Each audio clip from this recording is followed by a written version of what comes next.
کیا آپ نے کبھی محسوس کیا ہے کہ آپ کی زندگی ایک ایسے سفر پر ہے جہاں روشنی کبھی مدھم ہو جاتی ہے اور دل کی گہرائیوں میں ایک بے چینی سی رہتی ہے جو کسی چیز کی تلاش میں ہے؟ وہ تلاش، وہ بے چینی دراصل ایمان کی روشنی کی طلب ہے، وہ روشنی جو ہمیں اندھیروں میں راستہ دکھاتی ہے اور دلوں کو سکون دیتی ہے۔ عائشہ ایک ایسی ہی لڑکی تھی جو ایک بظاہر مکمل زندگی گزار رہی تھی، اچھے دوست، کامیاب کیریئر، سب کچھ تھا، مگر اس کے دل میں ایک خالی پن تھا۔ وہ خالی پن جو دنیا کی کسی چیز سے نہیں بھر رہا تھا۔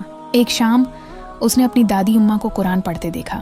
ان کے چہرے پر ایک ایسا نور تھا جو عائشہ نے پہلے کبھی نہیں دیکھا تھا۔ عائشہ نے ہمت کی اور پوچھا، دادی اماں، آپ اتنی پرسکون کیوں لگتی ہیں؟ دادی اماں نے مسکراتے ہوئے کہا، بیٹی، یہ ایمان کی روشنی ہے۔ ایمان کیا ہے؟ عائشہ نے سوال کیا۔ دادی اماں نے بتایا، ایمان صرف زبان سے کلمہ پڑھ لینا نہیں، بلکہ دل سے اللہ کو، اس کے رسول کو، اس کی کتابوں کو، اس کے فرشتوں کو، یوم آخرت کو اور اچھی بری تقدیر کو سچ ماننا ہے۔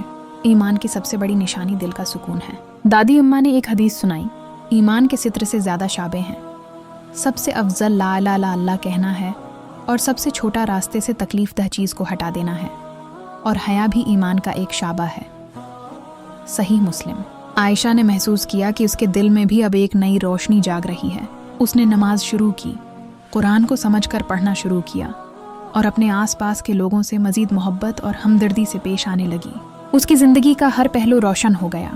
اس کے چہرے پر بھی وہی سکون اور نور آ گیا تھا جو اس نے اپنی دادی کے چہرے پر دیکھا تھا۔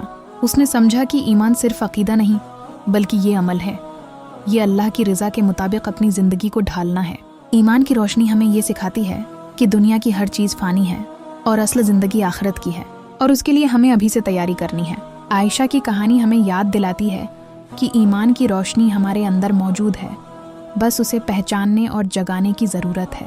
یہ روشنی ہمیں ہر مشکل سے نکالتی ہے، ہر خوف کو دور کرتی ہے اور ہمیں ایک مقصد دیتی ہے۔ تو آئیے ہم بھی اپنے دلوں میں ایمان کی شمع کو روشن کریں اور اس کی روشنی سے اپنی زندگیوں کو منور کریں۔ یا اللہ ہمیں سچا ایمان عطا فرما اور ہمیں ہمیشہ اپنی روشنی میں رکھ۔ آمین۔